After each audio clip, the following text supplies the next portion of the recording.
Hitting record now. All right. There we go. Thank you, everyone. And welcome. Welcome to Connecting You with Yourself. My name is Nancy Marco.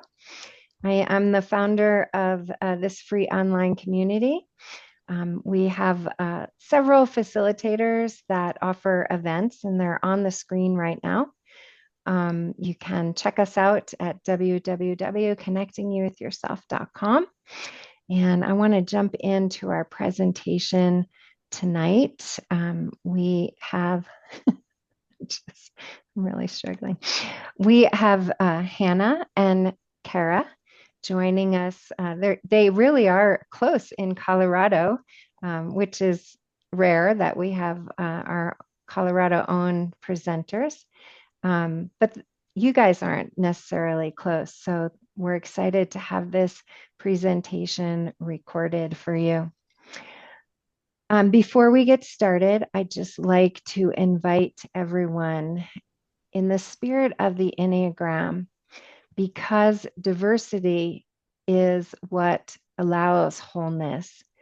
I ask everyone to show their support for people who may identify differently than you by adding your desired pronouns to your screen. And you do that by going up to the top right-hand corner of your screen. I don't know how you do it on a Mac, sorry. And it's a little option called rename, and you can add your desired pronouns. So this is a little weird night because mine are usually up there and I just added them. But yeah, thank you for doing that. So our topic tonight is Enneagram and Your Wallet. Khara and Hannah are, I'll talk a little bit more about them when I do their introduction, but they've written a book and I haven't read it yet, and I'm excited to get it and give it a read. But I'm really excited for them to tell us about it tonight and to invite us into how is our Enneagram type tied into our finances and how we look at them. So, with every circle, we start with a centering practice. It is my belief that centering or pausing is one of the most important practices that we have from the Enneagram. Without it, reflection is impossible. Building awareness, never going to happen. And so, building that muscle to be able to pause, to stop, and to do it several times during the day, and especially when you're triggered, to stop and let your connection to divine consciousness come in, to open your heart and to feel your feet on the ground, to come into your body. So we're going to play around with a little centering like that, using the three centers. And I invite you to start out to please play with me. Place your feet on the floor. Let them feel the floor underneath you. And then take a moment to wiggle around in your chair and feel your bottom in the chair.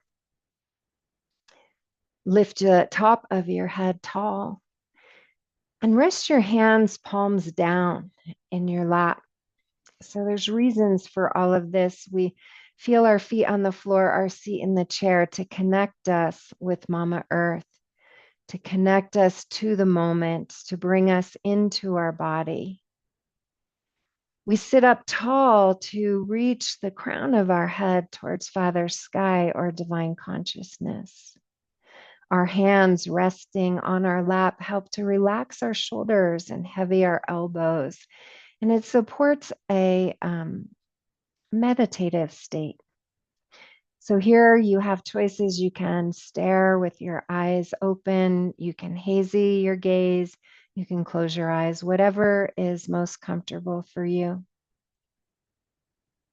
And I invite you to turn your attention inward. So we've had some conversation before. And if you can just let that go, take your seat in the center of your head, the seat of the observer, that space where you notice, what am I thinking?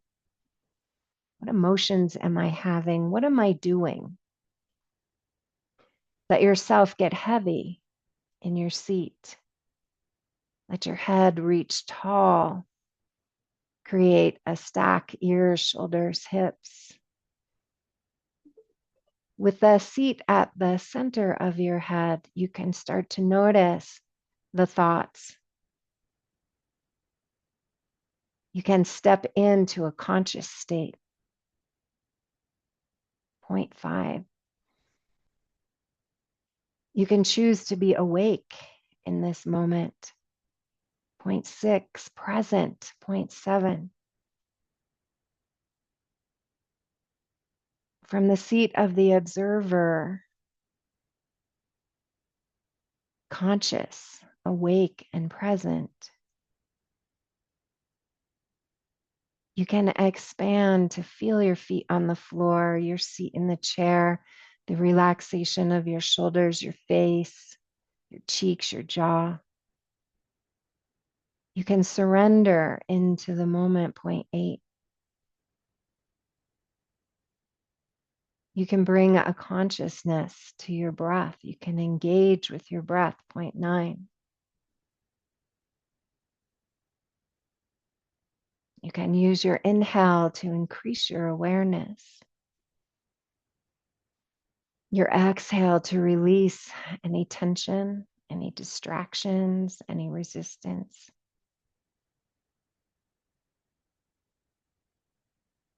You can heighten your sense of presence in a physical way.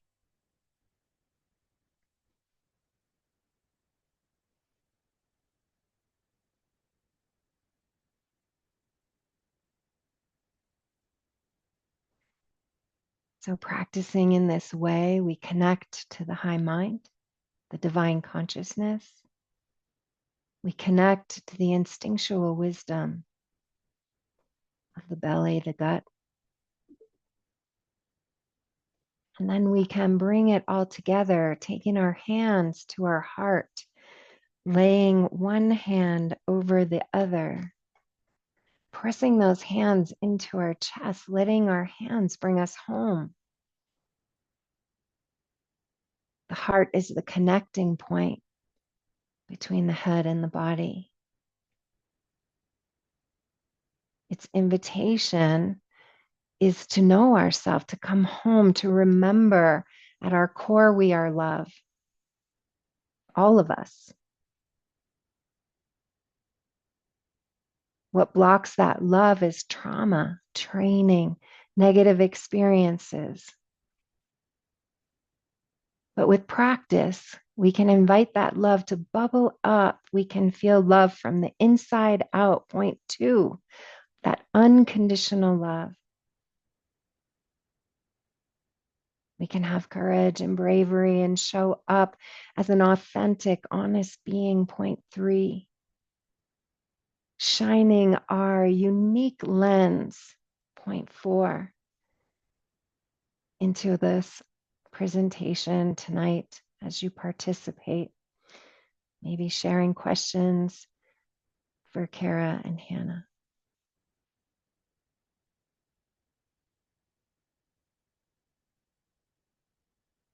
Take a few more seconds and just feel your head, your body, your heart, all 3 centers of intelligence awake, aware, alive.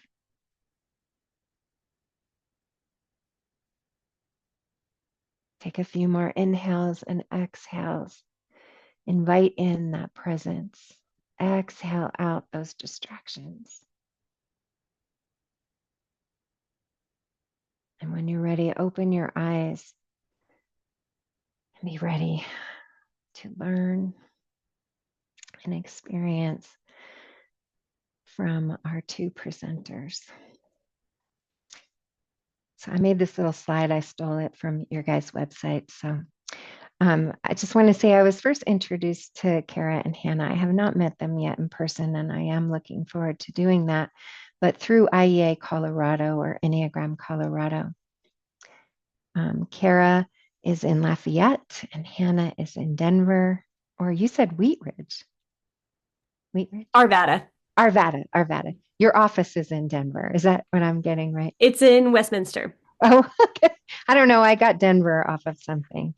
But in Khara's bio, she shares that she's published 8 books. She's a certified financial therapist, a serial entrepreneur, and she identifies with the patterns of a social type 3, wing 2, a perfectionist. She specializes in working with helping professionals, turning pain points into possibilities. This means she loves talking about topics others wish to avoid, like leadership trauma, client suicide, and money shame. And Khara, you and I could really go deep. I love talking about things that people are uncomfortable about. Hannah is a licensed professional counselor. She's a certified Enneagram coach and an executive coach. In her bio, she uses the Enneagram to help individuals find passion, motivation, and fulfillment in their personal and professional lives. Together, Khara and Hannah have authored Your Enneagram Money, Transforming Enneagram Edges into Financial Freedom. I also recently learned they are 2 busy moms, and I just got to see Khara's daughter.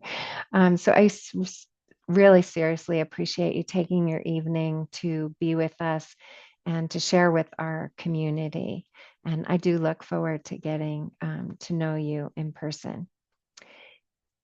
For the people in the audience, if you want to take a quick snapshot of the screen, it has both Khara and Hannah's websites where you can reach them. So with that said, oh my gosh, I don't have my button in Zoom. I don't know what is up with Zoom. Can you go ahead and put your slideshow Yeah, up, I will try. Khara and Hannah? I mean, I can see it, but when I click on it, it just disappears. Sometimes Zoom does this kind of stuff, you know? Yeah, it hides it for you. See if this works. How's that looking for everybody? Thumbs up? Okay. Thank you so much, Nancy, for that wonderful introduction. I loved the grounding exercise and always appreciate that. So yeah, we're here to talk about that intersection between the Enneagram and money, which Enneagram as a relational tool makes a lot of sense for me as a financial therapist, because most of what I talk about day in, day out is how emotional money is and decisions about money can be. So really excited to be here with Hannah and with all of you to share more about this. So you've heard a little bit about us. Hannah's also a 3. I don't know if you want to out yourself right now, Hannah, of like all of your Yeah. things, but I know they named mine. And if you wanted to share yours real quick, Yeah, I'm that's a helpful. self-preservation 3. So 2 3s that are very happy to nerd out over money and the Enneagram with all of you.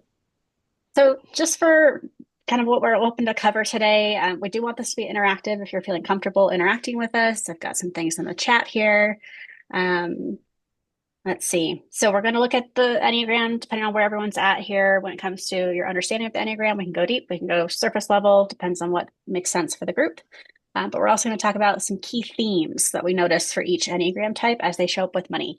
So, specifically, how they show up with their spending, their saving habits, how they respond to money and emotion. And this is all informed by some hypotheses we had. And then we interviewed a bunch of folks to confirm those hypotheses. So, I'm excited to show that to all of you.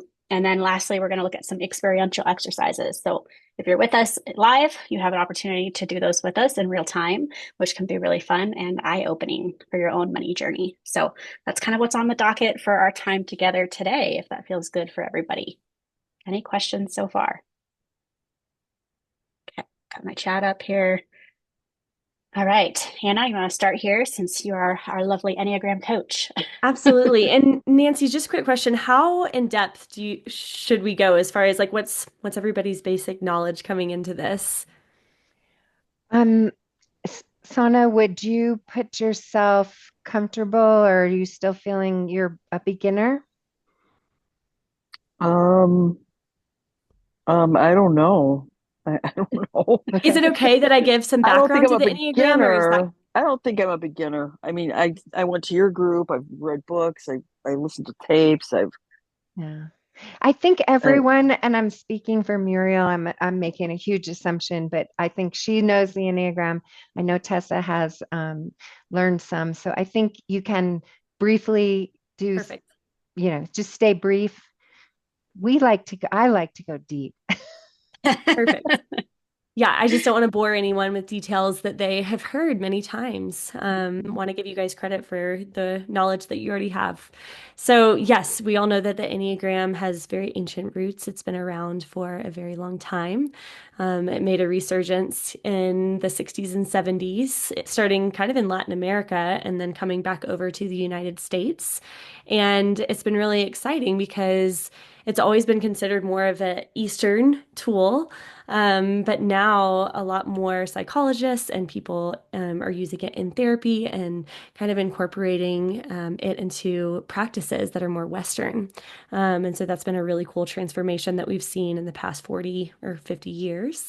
Um, and it is a motivation-based personality tool, so it's not like the DISC assessment or the Myers-Briggs or any of those that can focus on behavior, but it's really about why do you do what you do.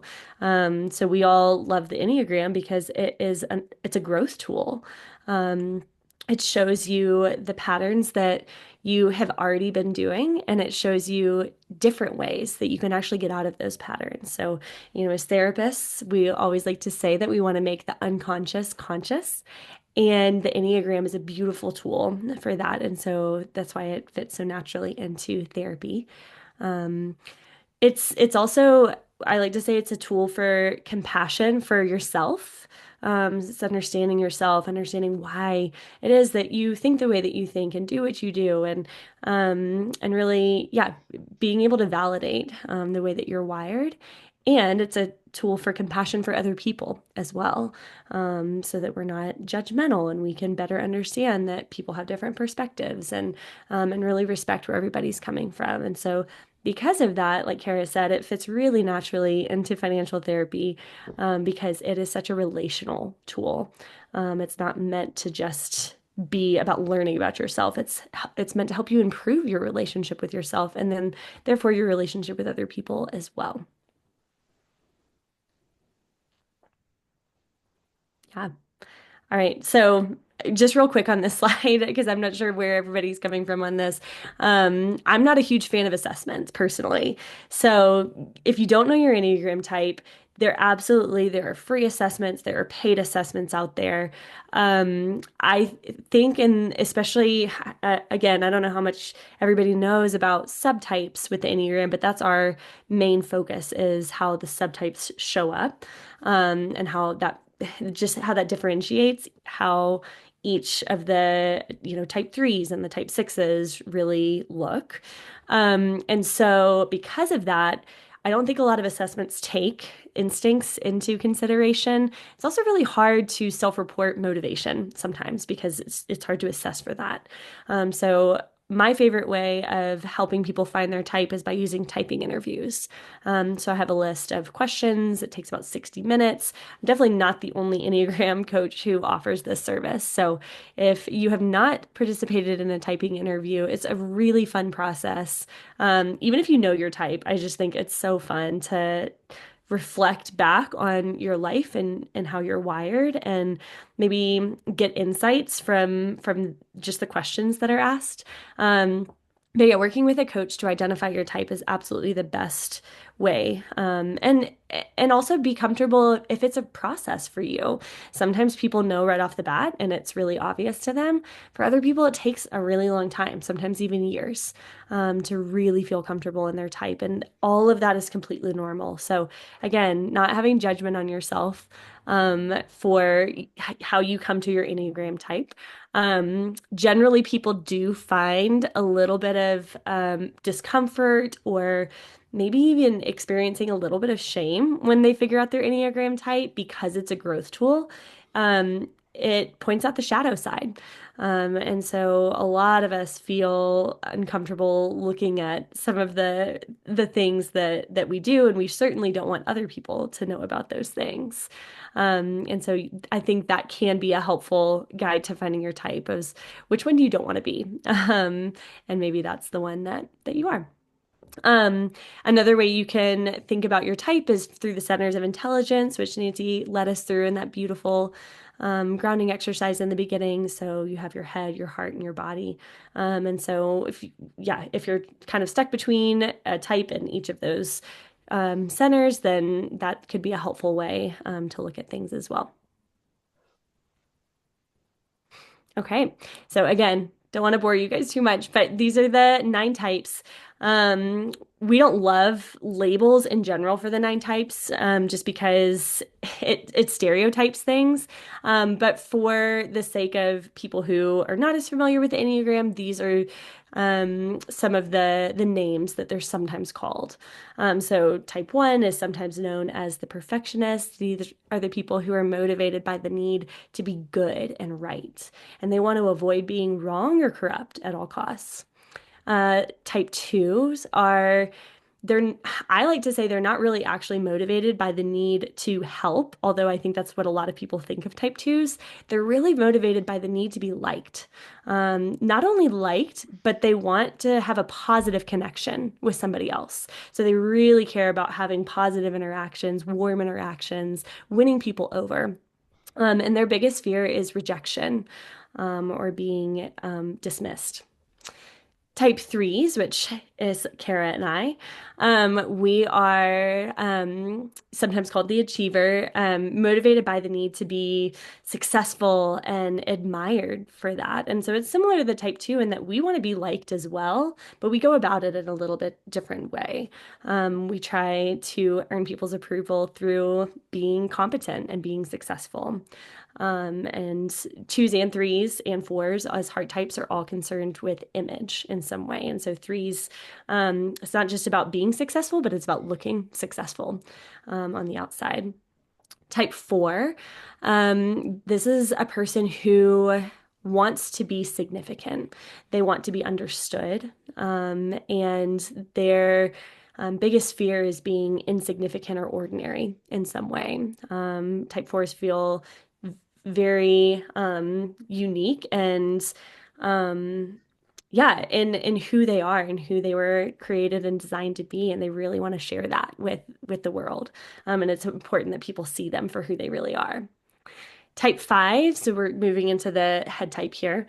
Head types. Type fives want to be competent. They go about trying to be competent by collecting and managing resources really well. So their biggest fear is being depleted of resources. I like to say that fives wake up with a battery of, maybe it's charged 100%, maybe it's charged 80%. But once it's drained, and that could be a really full battery, they might have a lot of energy to get through their day. But once that's drained, they really don't have reserves like some of the other types. And so they're they can be very resource guarding as far as time and money and energy. And they also like to learn and to research and to make sure they're making the right decision. That's part of the competency as well.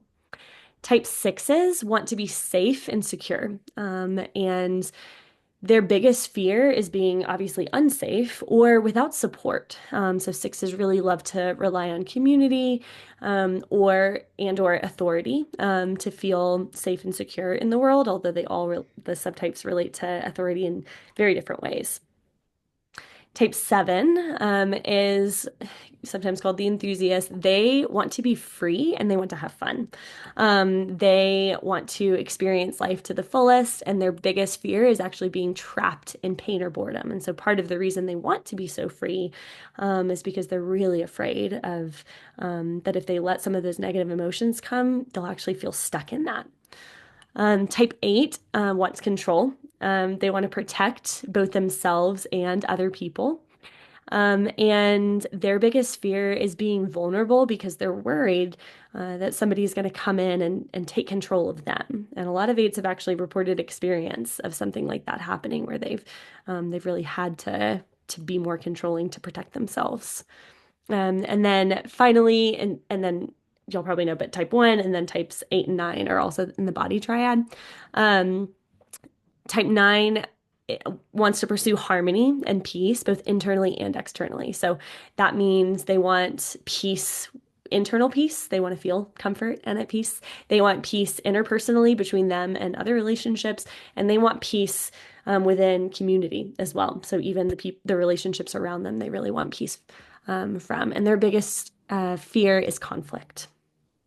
So, brief overview of the 9 types. I think I mentioned that the heart types are all concerned with image, body types are all concerned with fairness and justice on some level, and the head types are all concerned with security and safety.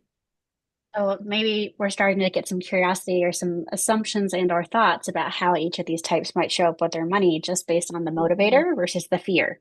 So Mhm. that's where this started for Hannah and I as we had this conversation. I put out a blog, my community responded like that seems somewhat accurate. And lo and behold, we were like, well, we got to dig into this a little bit further. So throughout this presentation, we invite you all to have curiosity. I see some dialogue here in the chat about like labels and making sure we're not labeling. But just looking for like some patterns of behavior when it comes to finances is, I think, the curiosity point for everybody. Yeah.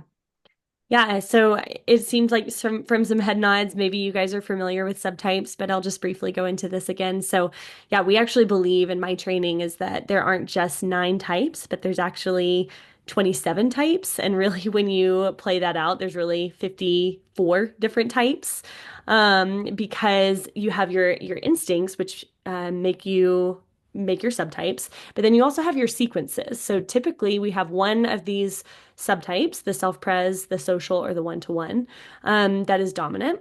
We have one that's neutral, and for some people it shows up a lot and really colors the way that they show up. For other people, it's just kind of dormant. And then we have one that's actually repressed. And so eventually, as you're doing work with the Enneagram, part of your focus could be on working with that repressed instinct, or maybe even working with the instinct that's dominant if it's over dominating. But just real briefly, self-preservation is just like it sounds. People who want to be really vigilant, they want to take care of themselves, they're pretty independent. Self-pres dominant people tend to care about comfort and safety and autonomy, and can tend to be a little bit more anxious because of that. Social instinct is basically this idea of if the herd survives, then I survive. So they're constantly thinking about themselves in relation to their network. They want to know where they fit in the group dynamic, constantly trying to coordinate with other people in a network, creating other networks for other people. Typically, people who are social dominant really like influencing crowds, speaking to crowds, being a part of groups. And then finally, the one-to-one instinct is sometimes called the sexual instinct, but we work with a lot of businesses, and so we say one-to-one. And it's this desire when you think about like animals, which animals have instincts. It's the competitive desire. It's the desire to win out over another one, to win the mate or whatever it is. And so sexual, it's not about sex drive, although I think that does show up for some people and some types. But it's really about this intense fusion with another. So they are more highly competitive. They are more emotional. They tend to want to go really deep fast with other people. And so yeah, those are the three instincts that flavor everybody's type. Cool. And then just real briefly, I'm not going to talk too much about these, but it's really important to recognize countertypes. If you haven't heard this term before, one of the instincts makes each of the types a countertype. So basically, what that means is the passion of the type goes in direct contrast to the instinct. And so it's you have this conflicting energy going on within you. And so countertypes typically have a harder time finding their type, feeling at peace in their type. I'm a countertype as a self-pres 3, and it took me a little bit longer to find my type because I'll just give this example as a 3 who cares about image and who wants to be admired and all of these things. And vanity is a huge part of a three's growth work that they need to do. The self-preservation 3 because they want to be good and because they're self-protective, they actually feel like it's wrong to feel vain or to feel vanity of any kind. And so their self-pres instinct makes them want to kind of make themselves smaller in that way, or just work really hard and not needing the image. Although ultimately the drive that's causing them to do all of the things. They just don't want to recognize that. And so the teachers I learned under called it a vanity for having no vanity.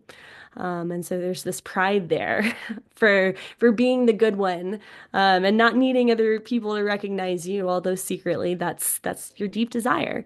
And so it's not as obvious. So like if a social three or a sexual three is going to want to drive like the nicest cars and cares about status, the self-pres three is going to be much more quote unquote humble in that way. They might want the fancy things or want to be able to afford the fancy things, but they wouldn't necessarily purchase those things. So that's just one example of how your instinct and the passion can go in direct opposition to each other and create some confusion.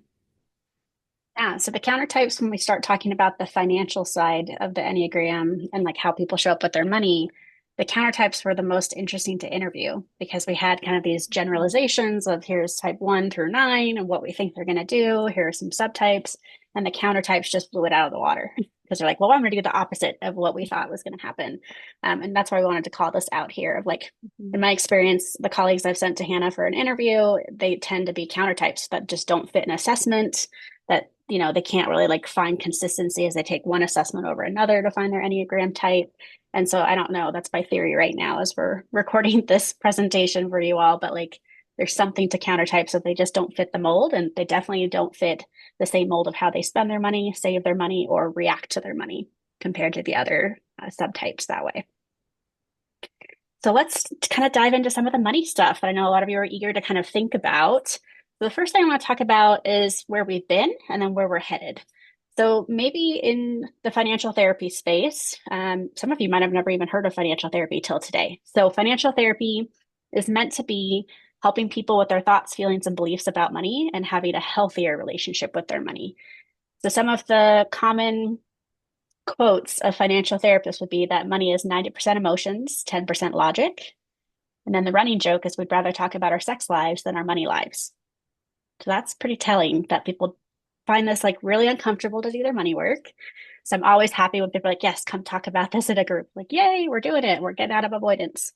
So one of the financial psychologists that's well known is Dr. Klontz, which is here on screen. And he came up with 4 money scripts. And he said to people, this is going to inform your behavior with money when you take this little quiz and learn what script you have. So I'd like to give a quick overview of those 4 types of scripts to see maybe where our audience is landing and just a self-reflection. You can share if you want to, but if nothing else, maybe now you're going to go and take his formal quiz if you decide to. I will say, as you kind of see here on screen, his quiz is not meant to be warm and fuzzy. So it's really looking more at that shadow self again. It's looking at kind of the unhealthy or maladaptive behaviors with money. And that's why we have the other side of the coin that I want to present in the next slide. So 4 scripts, the first one being money avoidant. So this person tends to have a core belief of we don't talk about money. So that might be modeled by family, that might be modeled by their community, that we just don't have a conversation about it. And if we do, maybe they have a narrative that it causes conflict. So that's justifying it. So money avoidance, by definition, they might have behaviors of we're not going to talk about a raise, we're not going to talk about money that's owed to us. Maybe they're not opening mail or bills that are due. They might not check their bank account. So there's lots of like head in the sand kind of imagery here of like avoidance in its most extreme might lead to a snowball effect with their money. Maybe now they have crushing debt because they never looked at it. Maybe they're saying, oh, I want to buy a house, but I didn't realize I had all these outstanding bills that are going to collections, things like that. So money avoidance obviously doesn't sound like a very healthy thing to be in. As a financial therapist to therapist, 70% of my community is avoidant with money. So again, if they're coming in, 70% of them are like, I don't even want to do this work. So it's a big victory to even get them in the room to do financial therapy. Money focus, as our second script, is exactly what it sounds. There's a focus on money, and there's a core belief of more money would make me happier. More money would make me happier.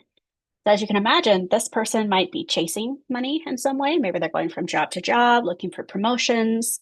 They are the most likely script to have workaholism as part of their experience.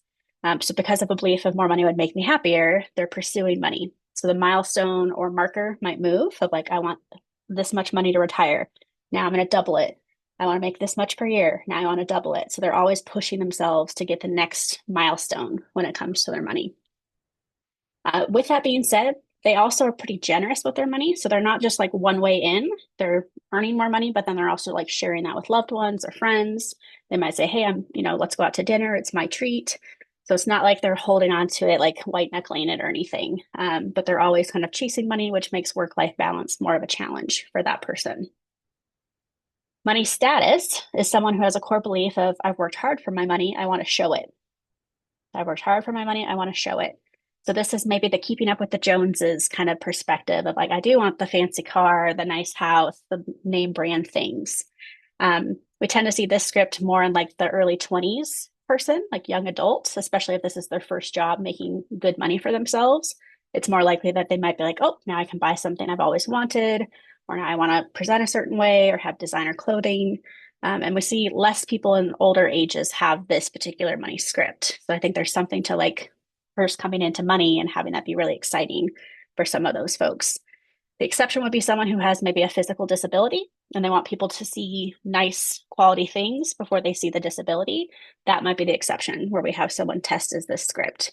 So maybe they're in a wheelchair and they're like, I want someone to see my nicely cut suit before they realize that I'm in a wheelchair, is one example that we've had from the community. That's something to kind of sit with. Last but not least is money vigilant, which the word vigilant looks like hypervigilance, which means in its worst form, this is the Scrooge McDuck or Scrooge from Christmas Carol, compulsively counting their money, holding onto it, not wanting to spend anything. So their core belief is we don't spend money, we save it. As you can imagine, some of the financial professionals I'm closest to have this script. That's what makes them really good at advising or being accountants or being financial planners, because they already are like saving, saving, saving, saving, and they're trying to teach other people how to do that. So of the four scripts, the two that people most align with might be money focused or money vigilant, because there's assumption that at least we have money. But as you're starting to hear from my language choice, none of these four scripts are completely healthy and they're pretty pathologizing of like, this is where we're having kind of a growth edge that we need to work on. So I use the word growth edge a lot for Enneagram. I use the growth edge a lot for finances. So it makes sense that they kind of come together to say, well, if this is where I'm typing or script, this is where I'm testing in this script, where do I go from here? Maybe I don't want to be avoidant. So am I moving towards focus? Am I moving towards vigilance? Like that almost feels like we're going from one extreme to the other. The pendulum is swinging, if that makes sense to folks here in the room. So I decided I felt called to figure out like, okay, the clients I'm serving, maybe they test as one of these four scripts to start, but then what are we moving towards, which is what I want to introduce you to next. Questions about the four money scripts so far before we do that? Just check in the chat here too. Any questions? People want to share where they think they might have landed. Go ahead, Nancy. Can you have a kind of a mixture? Yes, yeah, you can. So when you take the formal test, you'll kind of like have the rankings similar to like if you take an Enneagram assessment, remember that your top three types might be these. So he does like kind of like scale it out for you. My aha moment personally was looking at my money scripts and then looking at my parents' money scripts and going, oh, this makes so much sense because of that modeling and the Yeah, things they do. I was gonna say the parenting influence I Yeah. could I can see, but then I also have my own experience. So yeah, thank you. Yeah. Yeah, so it could be a light bulb moment. For some people, this is just adding language to something they already knew about themselves, but like, oh, there's like a name for it. Of course, again, we don't want to like label people in like a negative way, but it's something to consider. Muriel, yes, I see your hands up. Yeah, thank you so much. Um, well, it seems to me that our script can evolve over time. Um, I share with you a bit of my experience. When I was younger, I wanted to save a bit of money. And then when I became maybe some years later, I decided to move from a country to another one. And so it was another environment, and my relation to money changed. And now I've been living in Hong Kong for 5 years. So it's another environment, another economical, political situation, language, other languages. So this evolved also. And I turned a big birthday, I would say.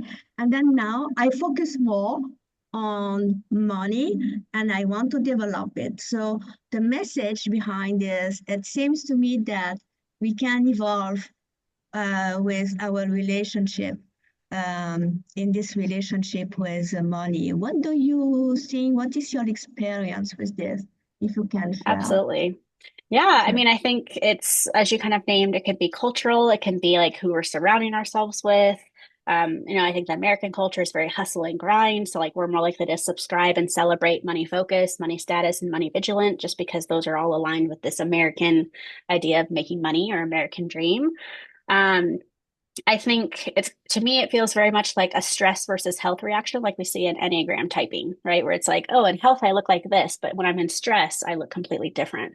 And so I think it can evolve as you go through things. And especially if you're actively working on your own money relationship, and things are changing for the better or sometimes for the worse, you'll show up in one of these a little bit more. So I think you're absolutely correct on that, of like, depending on life factors, stress, what's going on for you financially and in your home life, that can absolutely have an impact. And frankly, if we were saying this is your forever, I think this would be pretty depressing for a lot of my clients. If I'm like, nope, this is your script and this is your forever, I don't know why people would be motivated to work on their money relationship if that was like, this is it. So that's why I felt called to say, what could we move towards if it's not one of these four? Absolutely. Other thoughts, reactions to the four? Ones you're feeling aligned with, ones you're feeling repulsed by. Notice somatic experiencing as you're like, oh no, that's not me, or oh no, that is me. Similar to Enneagram, visceral reactions matter here in financial therapy too. Any other thoughts or questions so far? Thank you. Mhm. So, what are some of those healthy money scripts that people might aspire to say, I'm working on my relationship with money, I'm in a healthier spot. What do I want this to look like? So, the three here on screen, we're going to take a deeper dive into. But these are the words I chose for the fact that I was seeing clients grow in this way as a financial therapist. So, money optimism, money harmony, and money plentiful. So, even just like seeing what shows up in your body as you see those words, as you hear them in your own head, as you heard me say them out loud. Is there a bias of like, I like this word better, or I'm more aligned with what I think this might be? Because again, maybe even more exciting words than we saw with the four scripts before. So let's take a quick look. Money optimism, the core belief of these folks would be something like, when it comes to money, it will all work out. It will all work out. So that optimism tends to show up with our fours and our sevens on the Enneagram, especially our sevens, because of that playfulness, that lighthearted, let's have fun. So sevens, that it's rare for them to come into financial therapy, but when they do, it's usually like, I want to continue to live a carefree lifestyle, and my finances aren't allowing that to happen. So they're trying to make it work. But it might be this like optimism. So it feels very hopeful, hands off. It might feel very intuitive for them, like a gut feeling or energy, versus like active pursuit of like money, in the sense of they might not be like making investments per se, but they're like, oh, it's all going to work out. If I need the money, it'll come to me. If I want to go to this concert, it'll come to me. If I want to go on this life-changing trip, I will find a way to make it work. That's kind of the language we hear from those folks. So fours and sevens on the Enneagram tend to subscribe to this script a little bit more because they're like, this feels aligned with how they think. Behaviors, it might be like, it'll all work out in the end. I think of, if you're a fan of Marvel, I think of the Domino character who's like, I'm just lucky, I guess. Like she just like handles things. That kind of vibe. They might diversify their income streams. They might take more risks. They're open to investing or spending on bigger purchases. So they don't have that like vigilance that we were looking at before. The vigilance might eventually move to this, but that would be a big jump for a person to go from hold on to my money to it'll all work out. I don't think I see that jump very often. Not very often at all. So they don't have that same mental angst that we see with other Enneagram types where the anxiety is driving. right? So money optimism, it'll all work out. It feels passive. It feels like there's hopefulness without a lot of like data to show that that's true. Possible consequence, and it's not meant to be a negative word by any means, but like increases the possibility of financial growth. That's a good thing. Because they take risks, they're more willing to try on new things with their money. So they're never stagnant with their money in that way. But they could struggle with managing their money because they're chasing several leads, not knowing what's working, because they're never really sitting in something long enough. It's kind of like someone saying, hey, I want to try all these supplements, but they try them all at the same time. They don't know which one's actually making them feel better. So it's almost like one thing at a time, might be how this works. Reactions from the group on money optimism. Do we like it? Do we hate it? Thoughts? I see a little bit of it Oh, at my in my oh, and I want to hear from Tessa, but my husband identifies with the patterns at 3, and in a stress, under stress, mm, he's money optimistic. yeah.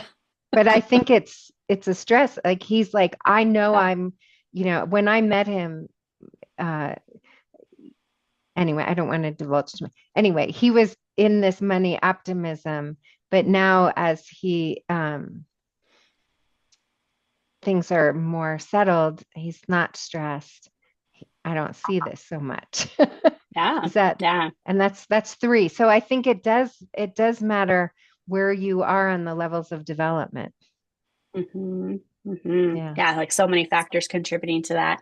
We see money avoidant folks wanting this. Like they feel like this is different for their nervous system, going from avoidant, anxious, like I don't want to think about it, to having this like positive affirmation of it's going to work out feels like something they want to move towards without saying it's all great, right? Like that's almost too big of a jump, but like it's going to work out. It feels like something they want to move towards, Yeah. which is really Holy hope. interesting.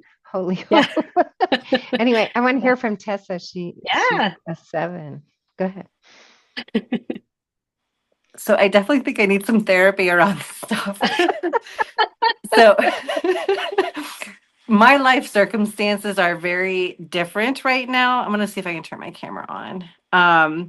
Because I don't and like oversharing, but I am going through a divorce, and Mm, I identify as type 7, and my husband is he's type 5. mm, So I would say through the process of divorcing, money has been at the central of my panic and anxiety.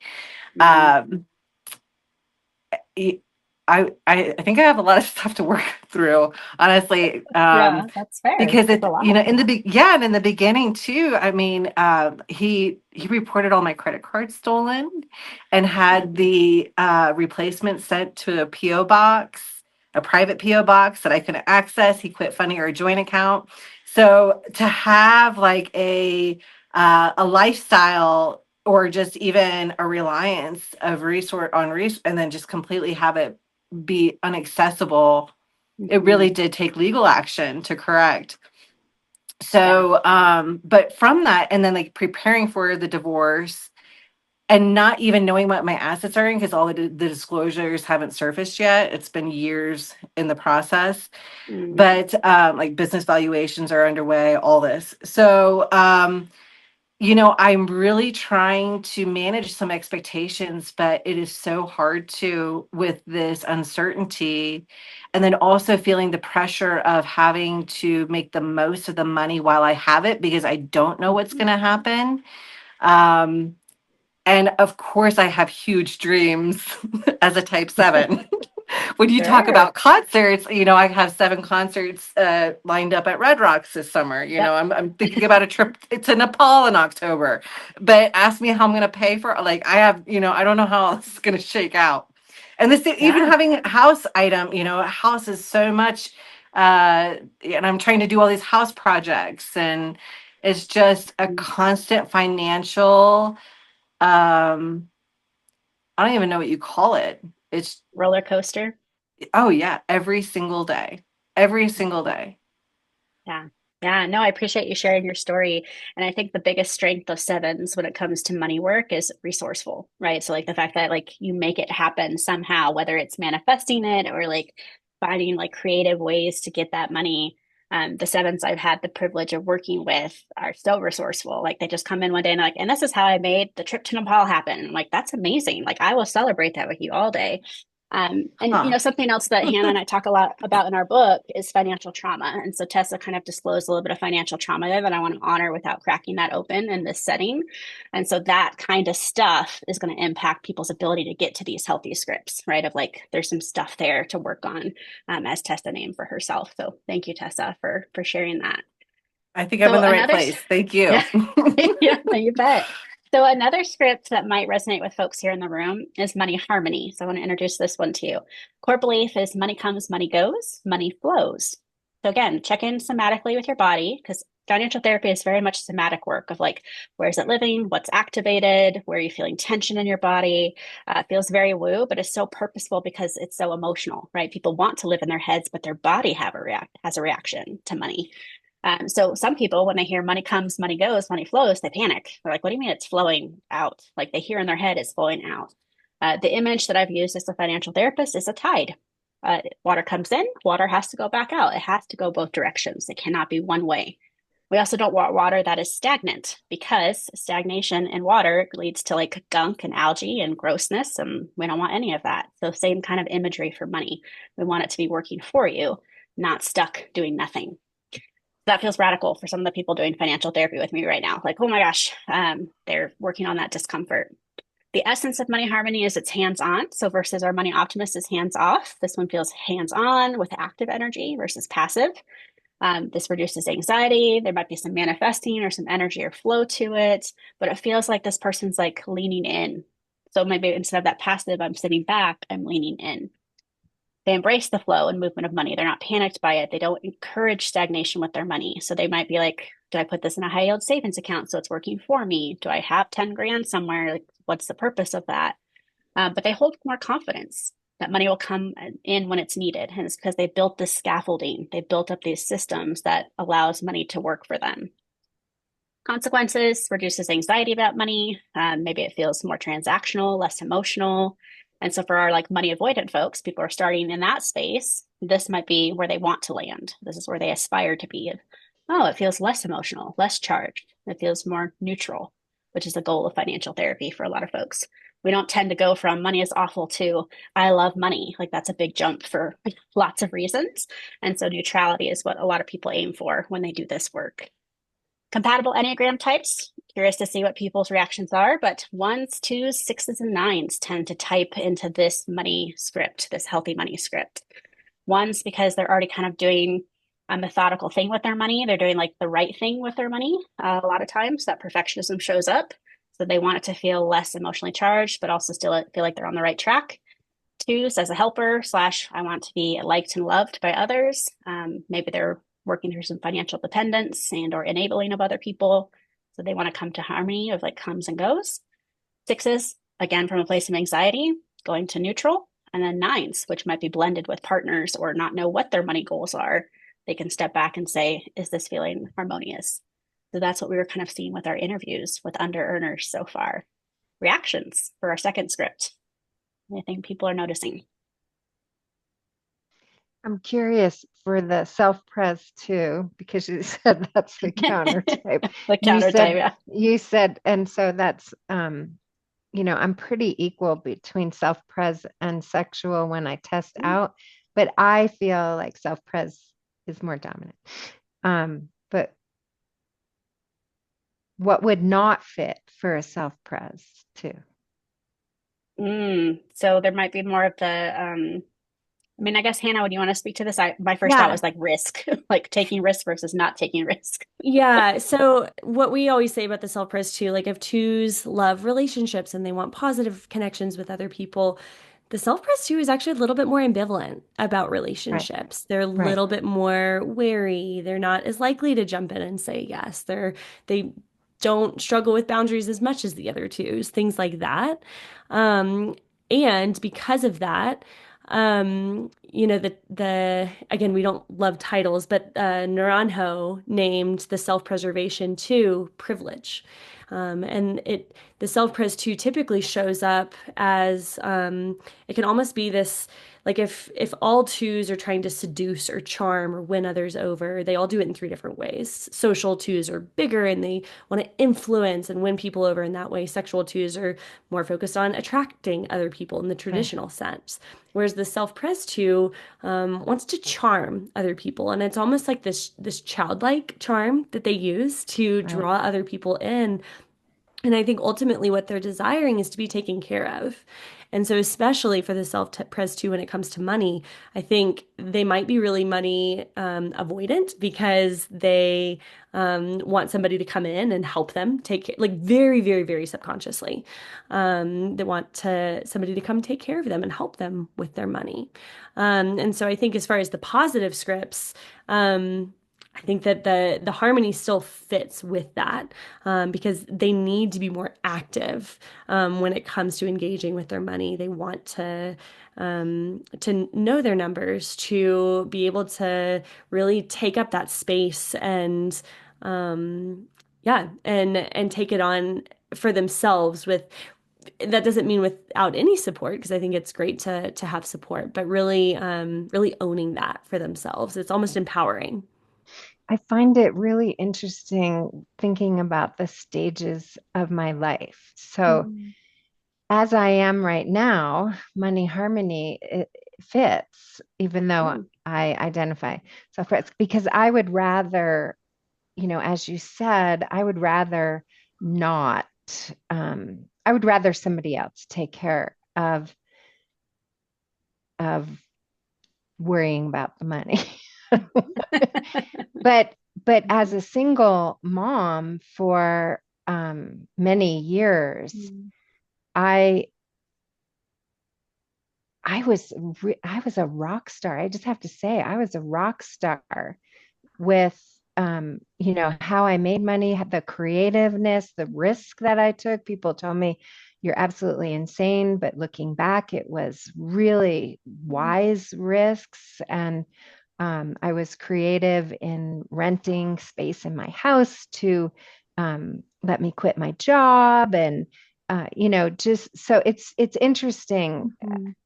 how much affects this. Mhm. Yeah. But now that I'm in my comfort zone, or now that I'm older and retired, I mean, I'm on top of all the money, but not like my husband. I mean, he does spreadsheets. I'm like, oh my God, I do not need to look at that. Yeah. Yeah. Yeah. Yep. There's And people who find a lot of comfort in spreadsheets, including our type ones. They love yes. spreadsheets. Yeah. Yeah. I don't. And I do have a strong one wing, but Mhm. I appreciate them. I Mhm. appreciate them, but I do not love them. But I'm Yeah. And curious Nancy, what others think.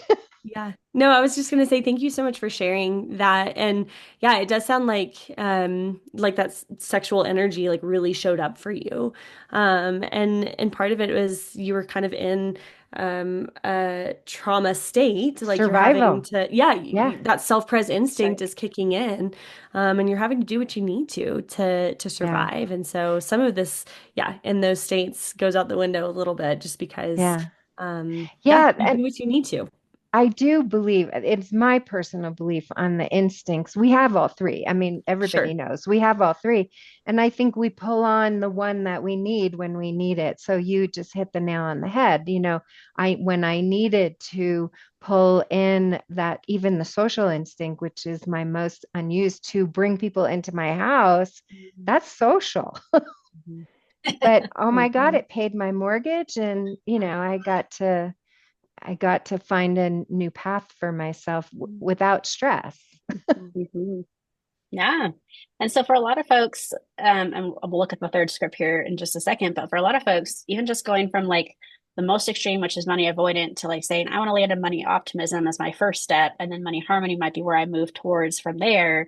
And then they might come to the third and final healthy script to say, this is like the optimized money health, right? Of like most people like want to land on one and say what's realistic, and then they might aspire to go further, right? As they continue to go into health versus that stress response. As people evolve or gain more knowledge or resources, I think any of these scripts are possible, and it might be a snapshot in your life, as I'm hearing from the group here today. Yeah.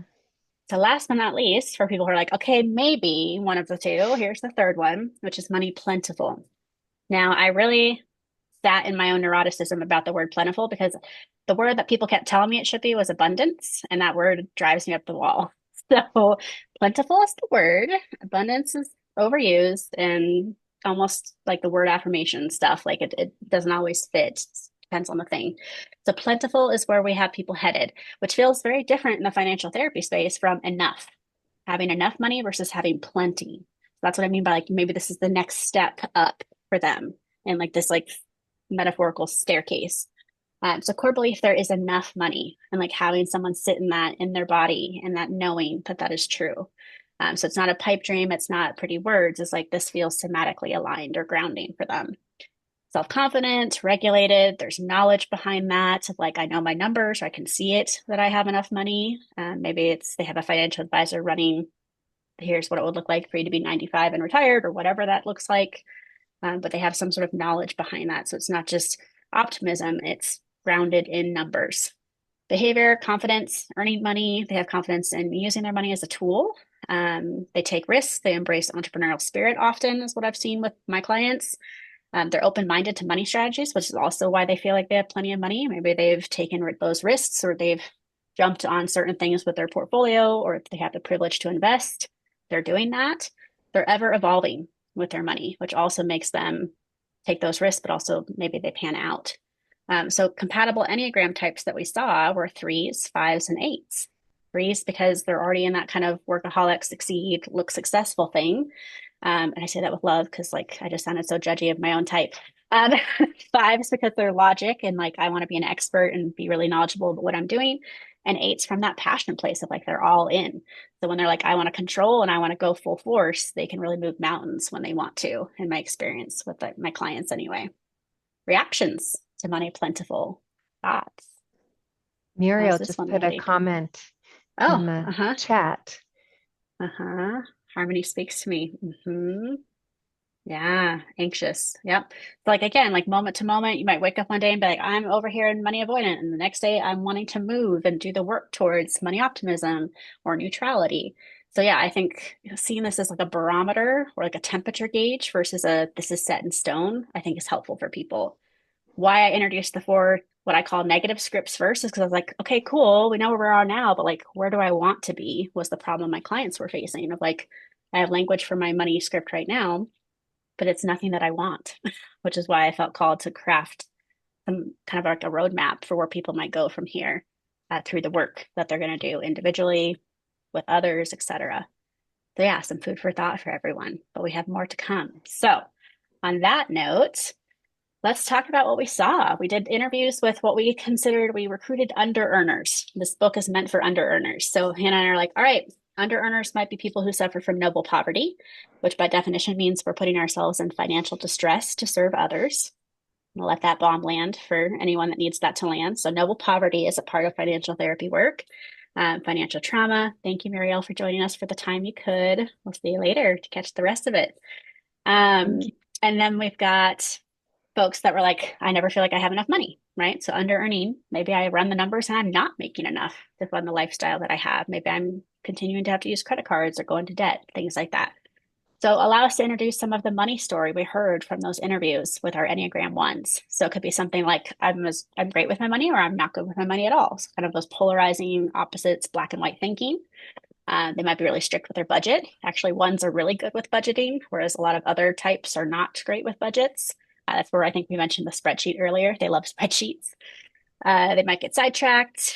Yes, we'll mention our website at the end of the recording for Muriel, who's asking in the chat. Sorry. They feel great when they have a lot of money. So there's like empowerment there for our ones, but they feel upset and discouraged when there's not enough money. So maybe that's where, again, that black and white thinking is like, I'm either kicking ass with my money or I'm failing at money, might be kind of how that shows up for ones. And then setting unrealistic expectations for themselves and others about money. So this might lead to conflict with partner or spouse. Like, hey, we held a budget. Why did you blow out of the budget? Why didn't you ask me about this purchase? That's what I've seen with clients who are ones of like this rigidity shows up in their money story. Hannah, anything you'd add for our ones? Yeah, and again, like the subtypes into consideration, like self-pres ones tend to be the most rigid and regimented about their money, whereas the sexual ones, like they actually might be a little bit more money avoidant because they're kind of focusing on other people and how they're creating problems with money instead of looking inward. And so I think again, just encouragement to look at your type through the lens of your subtype and how that might be influencing how you show up with money. Ones can be very judgmental of themselves, mostly of themselves, but of other people as well too. And so I think money's an easy thing to put labels on as like good and bad. And so breaking down those labels is really important. Yeah, so our growth edge for ones, if there was something we feel called to help them do through this presentation and beyond, is a mantra of it's not good, it's not bad, it's just different. Like that would be the ultimate growth edge for a one struggling with their finances. To be like, huh, I don't have to say it's good or it's bad or I'm failing or I'm winning. It's just different. So I use the words growth edge a lot in financial therapy, and in our book we used it a lot because it just felt like it fit. Because if there's Enneagram edges of here's your shadow side and where you might want to work on yourself, and that applies to money in addition to other areas of life. So it's not good, it's not bad, it's just different. Mm. Yeah. How about our twos? Okay, so for type two, yeah, they might experience a lot of discomfort with money. They might want to avoid money because there are some negative emotions that are associated with it that they don't really want to have to deal with. They might have some anxiety or even frustration, or might even feel lost when it comes to money. They might struggle to create and stick to a budget. I think that even if they do create it, yeah, it's just really difficult. They want to be generous and they want to be helpful and they want to focus on other people and they want to, ones also can be very twos also can be very hedonistic. And so they might want to indulge, they might want to treat themselves, and to experience things almost like a seven would. And so sticking to a budget can be really difficult for two sometimes. For obviously we're in the therapy world, so we work with a lot of therapists who are twos, and there's a pattern of not wanting to have a cash pay practice or not wanting to bill a person or not wanting to raise their rates, but instead settling to just take insurance and just because it's comfortable, not because they feel called to that, but because it's just comfortable for them. And so I think that can keep them stuck in um, kind of the financial space that they don't want to be in because they feel bad for charging people. They might take on other people's money stories as their own and feel bad for charging them what they should or could. Um, we also see noble poverty a lot with twos, but specifically with the social two. The way that pride comes out and wanting to help other people and take care of other people and not needing as much for themselves. That's a really obvious one for noble poverty. Yeah. And for twos, of course, needs can be such a blind spot. And so my financial wellness matters. It's important to address and to consider. So we would love for twos to believe this about themselves. For our threes, obviously they're the ones most prone to workaholism, as I named with kind of the money scripts previously. I don't want to think about money. Maybe it makes them stressed or anxious or mad. I feel controlled by money. Hits threes really hard in the gut. That might be controlled of like again that mile marker of I keep going up and up and up. They were threes were the interesting ones that wanted to quote the Harvard or Stanford, excuse me, study about what amount of money makes you happy annually. So they were like fixating when it was 75,000 a year makes us happy. Now it's closer to 200,000 because of inflation and all the things. But that's how they like made their markers. And so that was really interesting to see them quote that back. Success is wrapped up in how much money I make. So like that net worth is self-worth stuff is showing up there, especially if they're entrepreneurial or social threes. I can always work more to make more money. Like not having work-life balance might be a risk for them. And then scarcity in the sense of there's never enough money. With that mile marker continuing to move, they might be the ones that work themselves into the grave, worst case scenario. Kind of thinking of those older populations who might have worked a job for 20 years that overworked them and didn't actually see the benefit is something that might show up for our threes. So their growth edge might be my self-worth is not my net worth, like to separate their worthiness from how much money they have in their accounts or their investments or their portfolio to say, I am worthy as I am. would be a huge growth edge for a lot of threes, in our opinion. Thoughts so far on our first three of our 9 types? Any reactions? Perspective? Hopefully it's just been like, yep, that tracks. Like all the people here in the room have loved the Enneagram. And it was like, this makes sense of why they show up this way again from that motivator versus fear, or motivation versus fear. Fours, Hannah. Yeah. So for type fours, of course, they want to feel understood and in general, but especially when it comes to money choices as well. Um, they might be really willing to spend on quality things or things that really matter to them. So they might be really willing to spend like a lot more than somebody else would want to spend on something like art or something that really speaks to them. But then they might go without in a lot of other areas for those things. They want control over how they spend and save money. They don't want other people telling them what to do. They can be a little contrarian when it comes to money in that way. They might feel anxious when there's not enough money. And obviously they would feel better and more at peace if they did have more money. And we know about fours, the beautiful thing about fours is that they have the ability to hold space for all of the emotions simultaneously. And so, as we were interviewing fours, yeah, there was a lot of emotions that were associated with money, and not all of them were bad. They were also able to hold the positive emotions for money at the same time as holding some of those more difficult emotions when it comes to money.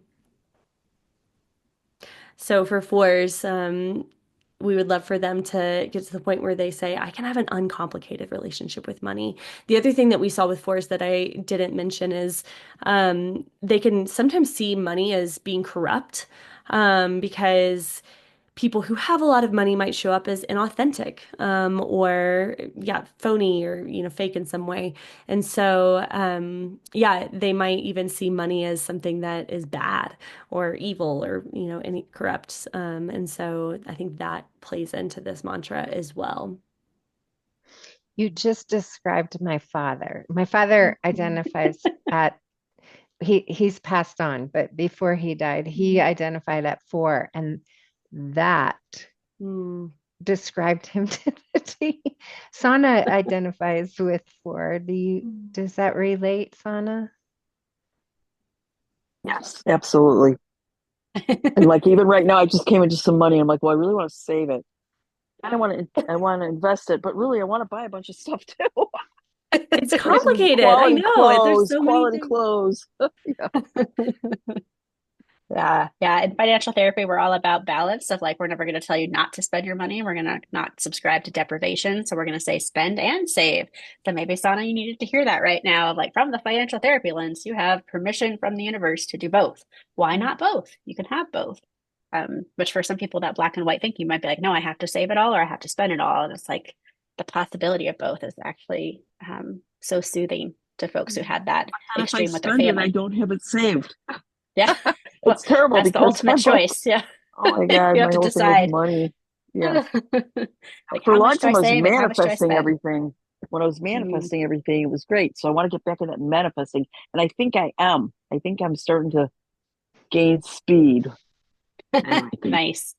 Yes. Yeah. So hopefully this is resonating like timely for you as you make some of those choices. Our fives, they have a good sense of budgeting from that expert like lens. They want to be knowledgeable or an expert at something. So like they tend to like lean in and want to understand how money works. They also think I should judge or I should manage my own finances by myself. So that was actually kind of surprising for me in our interviews where we had the fives that came in and said, I don't want help. I don't want a financial advisor or financial professional to help me. I'm going to figure this out on my own. And it came from this fear of judgment of like, well, what if I made a poor choice or I don't look competent? And so that was why they wanted to keep people at arm's length. Have a personal or family history of scarcity. They may have that. Again, these are kind of generalizations from our interviews, and there's more than just the 5 bullet points on screen for each of them, but we just wanted to give you a snapshot of what we heard. And I don't like when you get emotional about money. No surprise for our fives who are like, no, emotions are not my thing. I will always remember my client who was a 4 who was married to a 5, and they always had fights over when she started to get emotional. He would uh, disconnect and like stonewall. And it wasn't even about money. So I always think of them as a couple for this one of like, I don't like when you get emotional about money, is maybe part of the five story. So a growth edge, an opportunity for fives might be, I have what I need financially. So Hannah mentioned in her overview of type fives that they tend to worry about being depleted of their resources. And so to truly believe at their core that they have what they need financially would be huge. To not question, do I need more? To not question, am I going to be depleted? Like to truly feel like they have what they need would be a great thing for fives in our work. Reactions to fives. I don't think we have any fives in the room, so they can't speak for themselves, but Tessa, does that sound like Steve? about to call out your past. Maybe, Yeah. maybe we lost her. Anyway, go ahead. No worries. Sixes, Hannah. Yeah, sixes. So we know that sixes love to analyze. They love to think. They're very much in their heads. So they also tend to overthink things about things concerning money. Oh, sorry, Tessa, did you want to say something? It just took me a minute to get like it unmuted. But yes, that sounded very much. And, thinking too compassionately about my partner, I can rationalize why he did the things that he did. But, as his partner too, I can clearly see that he will always. He's going to do fine and he's going to recover quickly. And I just wish he would know that. And I hope he knows that he is going to be just fine and that he Yeah, has what he needs financially for Yeah, sure. yeah, yeah. that would Yeah. change a lot of things, it sounds like. Yeah. Thank you, Tessa. All right, back to our sixes. Yeah, so because of the overthinking, they might struggle to move on money decisions, whether that's an investment or even a purchase, especially some of those big purchases. They might be stuck in analysis paralysis around money. Um, Obviously, their strength is that they're prepared, they can show up, they can think through every scenario. Oftentimes being able to prepare for the negative outcomes of those scenarios. But yeah, even when it comes to money, even when it seems like a positive thing, they're really thoughtful in their money choices. A lot of sixes feel scarcity around money. They feel like they don't have enough. It's hard because for sixes, they want to be secure. And unfortunately, with our world, that's the way that everything is set up. Like money is security. And so they can associate money with security sometimes. Um, I think knowing how much to save for, again, that decision of like, okay, I know I need to save for emergencies, but how much can feel like an overwhelming decision for them that they might want a lot of feedback around. Um, and they can be really good at saving money, but almost like Khara mentioned, the money vigilance of not wanting to spend any money. They want to save it, but they're not necessarily making their money work for them or spending on things that they might really enjoy and they might really experience pleasure in, but it feels too scary and too risky to make that choice to spend it. So we know for sixes, they tend to look to, again, an outside authority or a set of rules to feel safe and secure in the world. And a huge growth edge for them is trusting themselves in any area. So specifically with money, we would love for sixes to trust themselves with their own money decisions. Mhm. Our sevens, as we have a seven in the room. So Tessa, let's put you in the hot seat one more time, depending on how this lands for you. But having comfort with money, maybe they see the positives of money. So like they're one of the types that actually can see money from like opportunity versus like avoidance and anxiety. It's like some of our other types. They like to invest in experiences. That was loud and clear when we interviewed our sevens. Like they will invest in the trip to Nepal, to the concerts, to things that will have memories attached to them more than objects. They're good at budgeting to get what they want. So that's that resourcefulness that we kind of saw with the money script of money optimism. And I can get creative to make money goals happen. So they do have a lot of like strengths when it comes to their money. I think the edge for them is maybe not feeling rooted in their numbers. So I know Tessa shared this earlier, but like I can make it happen for something that's in the future, but like the everyday spending or the everyday purchases or the everyday income versus expenses might not be something that sevens have a pulse on because it's like, oh, well, one, it feels boring and kind of mundane, but also well, honestly, it's just not exciting. So maybe that's it. Tessa, reactions. I'm going to put you in the hot seat if you want to be.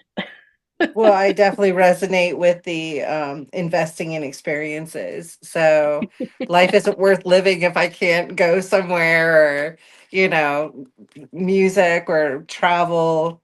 Yep. It's really what makes me tick. It's my Mm-hmm. juice. Yep. Hear that from a lot of people. Exactly.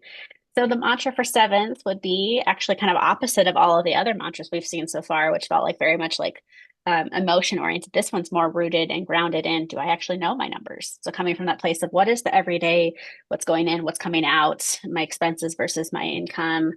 Because our sevens are in that playful place of like, I'm looking forward to the experiences, the call to action for them might be like, can you actually sit in the mundane for a while and look at your numbers day in, day out kind of thing.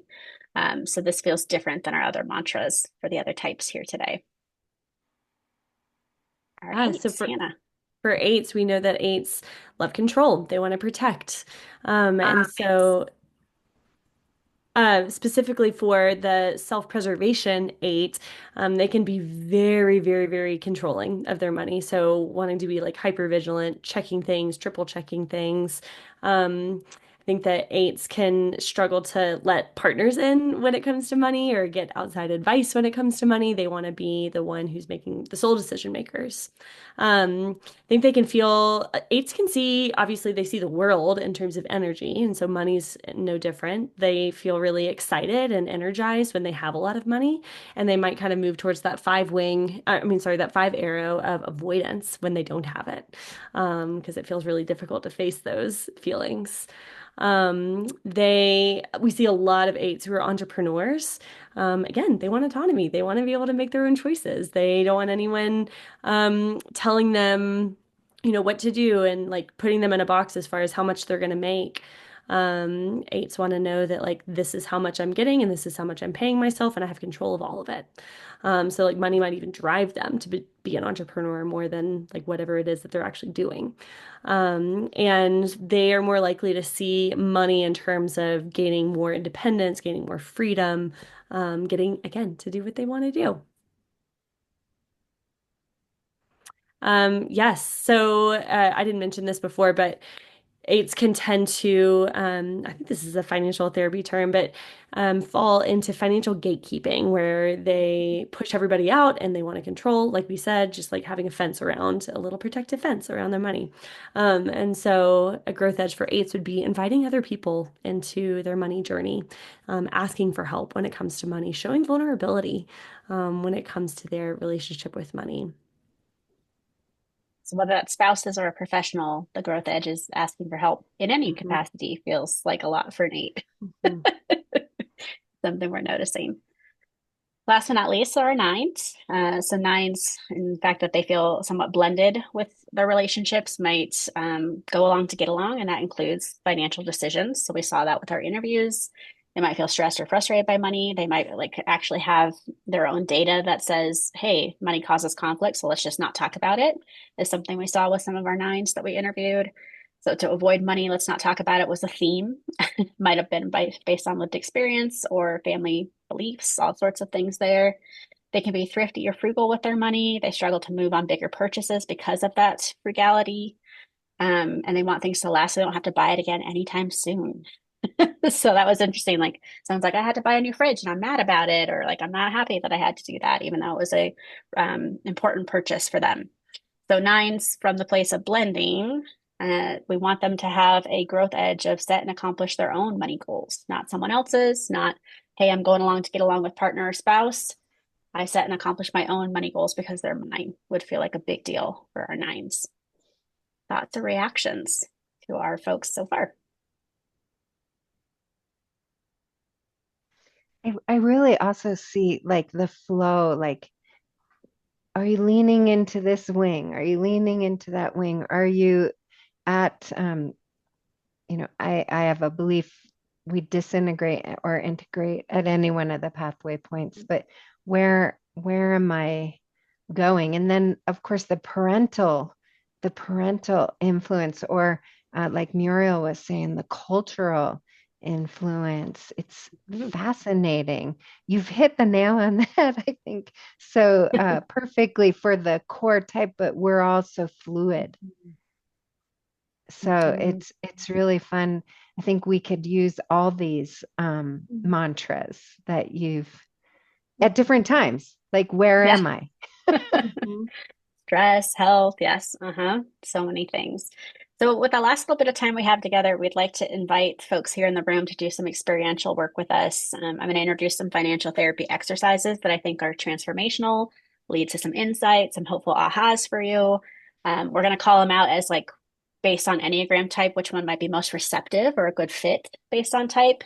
But we're only going to do we're not doing 9 experiential. We don't have time for that. But like, we're going to do 3 experiential exercises together that I think are across the board a good fit for all types, which starts us off for ones. This word association is a really good fit for them, but is also an invitation for people in the group. So if you have a piece of scratch paper, a notebook handy, writing utensil would be helpful. Word association by definition means that I give you a word and you write down or notice what comes up without censoring yourself, right? So like you don't have to share what comes up if you don't want to. This is a place where sometimes sharing makes people feel seen because it's like, oh, it wasn't just me who had that thought or belief. But this is an exercise that helps us get to our money beliefs, which is the foundation of the metaphorical house of financial therapy. Of money beliefs drive the behaviors, drive how we show up in relationship, drive our careers. And so the average human has 50 to 200 money beliefs. So we're not going to uncover 50 to 200 money beliefs with this word exercise, but it does start that going where people start to notice them a little bit more, brings them to the surface, which is why I do it with almost every client I've ever worked with. I'm going to give you 4 words for the association, and you can jot things down. I mentioned earlier, financial therapy is very somatic experiencing. So please also notice any activation in the body, tension, places it's living. That also can be really helpful to your self-discovery journey. Are we ready? Okay, your first word to notice what comes up is savings. Savings. Jot some things down, notice some stuff in the body. Savings.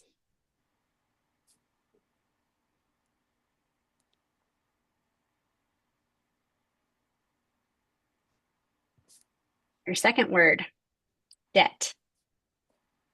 Debt.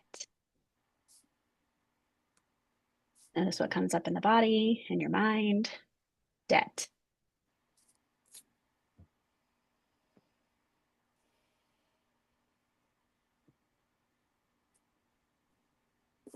Your third word is credit card. Credit card.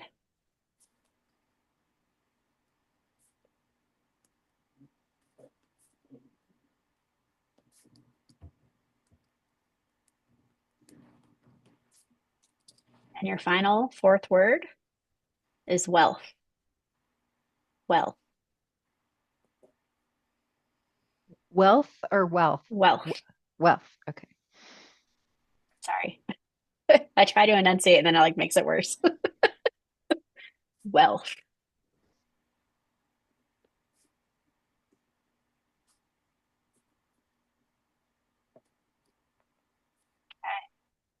Now some people are still jotting things down. This can like be multi-layered. Anyone want to share what came up for savings when I heard that word out loud?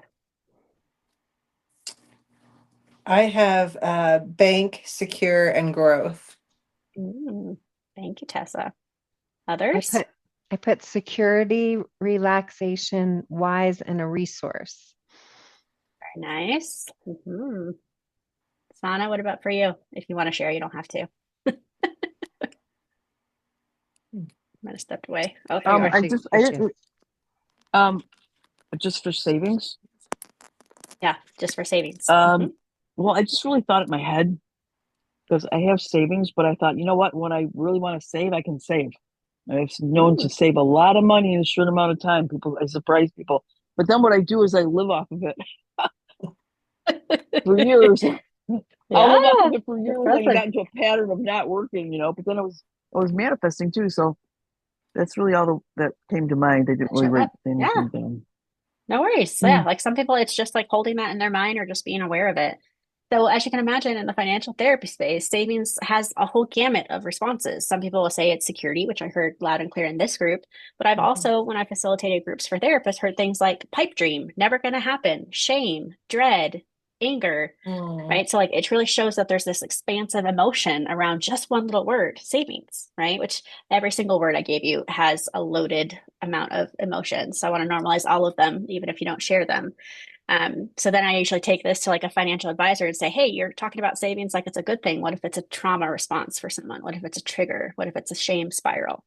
So it's just like helping people unpack. There's a money belief under this, which might be savings is unattainable for some folks versus security, which is what I heard in this group. Our second word was debt. What came up for folks with debt? That one was I mean, it caused me stress in my Your body. shoulders went up. And what I wrote down was, it is not allowed, it is a weakness. Like, Oh, so it had a very negative yeah. reaction in my body. Makes sense. Thank you, Nancy. Other folks? Anything around debt? I have owed, borrowed, lending, and interest. So some terms that showed up there. Any emotions that came up with that, Tessa, or just more of the words? Just visions of credit cards. Okay. Credit cards just like popping up in your vision. Yeah. So again, we might have someone who's like debt as in, well, the majority of folks I work with in the American culture specifically are like debt is bad, even though we have like socially acceptable debt and then we have socially unacceptable debt.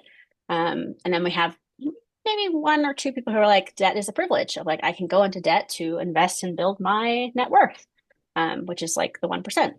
So it's really interesting again to see how people respond, whether it's the visceral of Nancy going, oh my gosh, my shoulders kind of went up and I clenched, versus someone saying, oh, I'm seeing credit cards kind of float in front of my face. Just like getting curious about what that means and what those money beliefs might be It underneath that. reminds me of your saying for type 1, because this really came to me, because I know people who made a lot of money, or I know people who didn't make a lot of money but lived a fabulous life going into debt. And it was a real awaking, a pivotal point for me, because it was exactly what you said. It's just another way of doing it. Mm-hmm. And at this age, what came to me is like, we're all going to die. It doesn't matter if you die with money or debt. Like it, like, yeah. Some so people live their life even like though, that, like what? yeah, but for me, I don't know. It's not Yeah. comfortable. And the family values show up here, the modeling of parents show up here.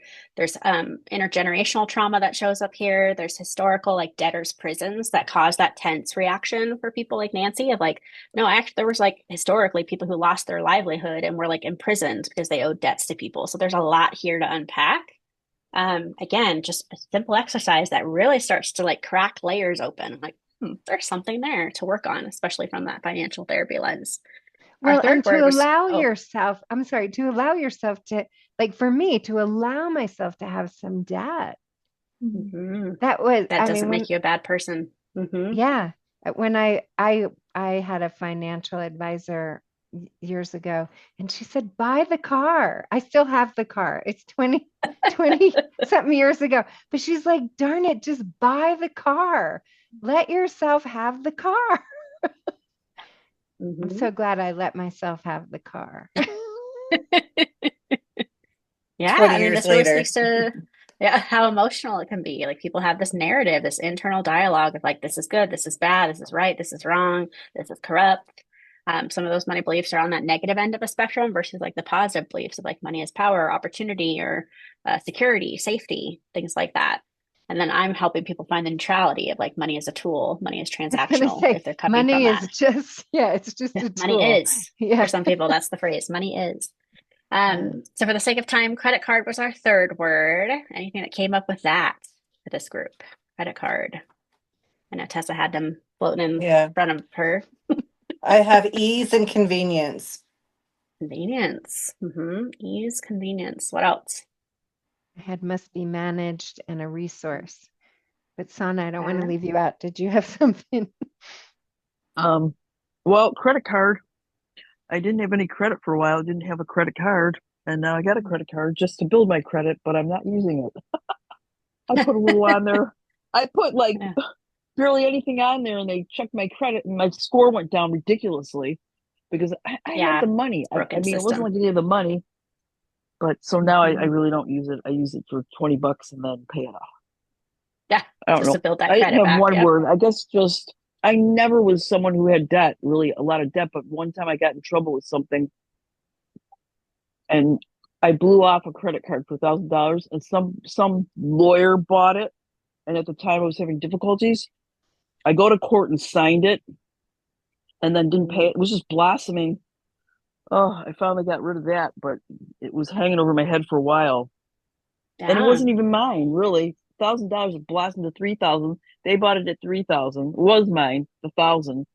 But what killed me is it was 7,000, and I paid it all the way Mm. down to 1,000.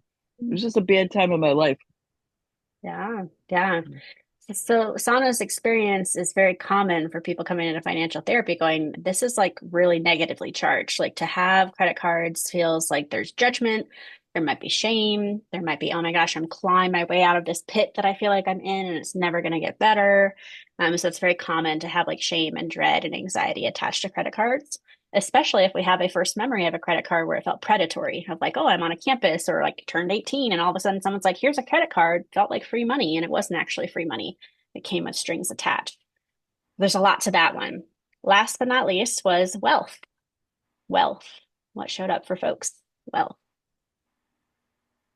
More than money. More than money. Mhm. Nice. Yeah, I have privilege, substantial, grand, security, richness, and health. I got lots of words for wealth. Beautiful. Yeah. Yeah. If we wanted to expand on it, sometimes I ask people to see if there's a difference between the word wealth and rich and see how that unpacks for folks. So you could always just like add that to your list for later. Like, is rich different than wealth? Does it bring up the same stuff, different stuff? Fascinating as a financial therapist to hear what people have to say. Again, this exercise, 4 or 5 simple words can really start to help people uncover their money beliefs, which might be money beliefs they've inherited from family and friends, from their culture, from a first boss. In Hannah and I's case, from grad school. Like there are lots of places we get these messages and beliefs. And so being aware of them is a first step to then say, do I want to keep them or do I want to shed them? So that's part of the financial therapy work of what do I want to keep and hold and what do I want to let go of, which feels very empowering for folks who are like, wow, I don't want to hold that anymore. That's not serving me. So for our twos, we're not going to go into this exercise in this space, but it is part of our workbook. So I'm just calling out all the exercises we're naming are part of our workbook for the Your Enneagram and Money. But for twos, because they're relational, we talk about attachment styles with money. So looking at anxious attachment, avoidant attachment, secure attachment. We talk about if money was a partner, how could they help you feel secure? What could they say or do for you that would make you feel more secure? So we have a lot of like journal prompts for twos and anyone who wants to do this exercise to help them start to go, money is a partner, money is relational. How do I actually feel like I can get to that secure attachment with money? Maybe right now it doesn't feel at all secure. And so there might be something that money could do for them, or like this like kind of cognitive reframe, as we say in therapy, that makes it feel more possible than ever before. For our threes, we talk about warning signs. So threes are workaholics. We tend to be very much success driven. The warning signs with money. So we have some journal prompts for them and or a little like kind of 4 quadrant, 6 quadrant worksheet that's in our workbook. And we ask questions like, what's it look like when I'm doing well with my money? What's it look like when I'm unwell with my money? Right. So we have them break it down of like spiritually, I look like this, relationally, I look like this, emotionally, I look like this, mentally, I look like this, right? So like we have them break down all of the domains of self and say, how do I show up well versus unwell with my money? And then we follow up with questions like, what do you need from other people? Like that idea of like, do I need help? Do I need support? Do I need to be left alone? Do I need a hug? Do I need to be fed? Do I need tacos? I don't know, whatever it is that makes them happy. Um, so we invite them to like, again, in that self-reflection space, be like, what do I need if I'm unwell? Can I even recognize the warning signs that I'm not well with my money from that place of workaholism and a lack of work-life balance? which unfortunately I have the lived experience with, and I feel very committed to this exercise because it's like, well, if you don't know what you're dealing with, you're not going to be able to change it. So that's kind of a quick overview of this exercise for threes and anyone really, but threes might be most aligned with it. For fours, we have a Dear Money letter. So some of you might be familiar with Jen Cisneros' book, You're a Badass at Making Money, which a lot of financial therapists love her book. She talks about writing a letter to money as if it was an abusive partner and breaking up with it or divorcing it, which is a very powerful exercise. We take that a step further in our workbook by saying, what's money's response to you? What do you want them to say to you in response to you saying, this is hurting me, this is not serving me any longer, I'm done with you, I'm breaking up with you? What would be a healthier response money could give you that would help you heal? So that feels like very transformational for fours who are ready to go deep. They're willing to go into all of the emotions. So they're more willing to actually like play in this exercise and say, well, what I want to hear is something healing, something transformational from money as a partner. Does that make sense for folks if we're just kind of glossing over what that could sound like? Okay. Yeah. What's the name of that book again? You're a Badass what? You're a Badass at Making Money. Jen Cisnero. I'll try and put it here in the chat if it'll let me type while I'm still looking at you all. I can never say her last name, but this one. I got it. Badass Making Money. Yeah, she's got some great stuff in there. It's like an early 2000s book, I think. So it's been around for a while. For our fives, well, I gotta get my cursor back. Hold on. For our fives, we actually have a money barometer exercise. So the preface of this is you've been gifted an amount of money and it has no purpose. So already some people are going to have a reaction to that of like, what do you mean? It has no strings attached. It's a gift, no purpose. What do you mean? What do I want to do with it? But the money barometer takes a number and then you keep expanding on it. So it might start at $500, $1,000, $5,000, $10,000, up to $500,000. And somewhere in that exercise, fives and anyone really might have a flip where they go from, oh my gosh, that feels exciting to, oh my gosh, that feels like pressure. Or now I have to be responsible with my money versus, oh my gosh, I'm going on vacation. So this exercise in particular helps us figure out people's values. What's important for them to spend money on? Where do they want to spend money in like adulting responsibility versus this feels fun and playful and nourishing? And so this money of like, you have no strings attached, it's a gift, it's just given to you. People then start to notice where their head goes of like, I would spend it here versus I would spend it there. And then we have them talk about it. Excuse me. Then we have them talk about it and realize, oh, I have this like internal dialogue about how my money would be allocated. So fives from a place of resourceful, but also not wanting to feel depleted of their resources. This can be a really interesting exercise for them to see what happens as that number grows. For our sixes, we have a paid time off account. Now, if they work for someone else, hopefully that's built in if they're employed by somebody, but this is more for like our anxious sixes who are like, I need to have the emergency plan. I need to have money set aside. Now we're talking about what if something happens to you? What if you get sick? What if you get COVID? What if your kid gets sick?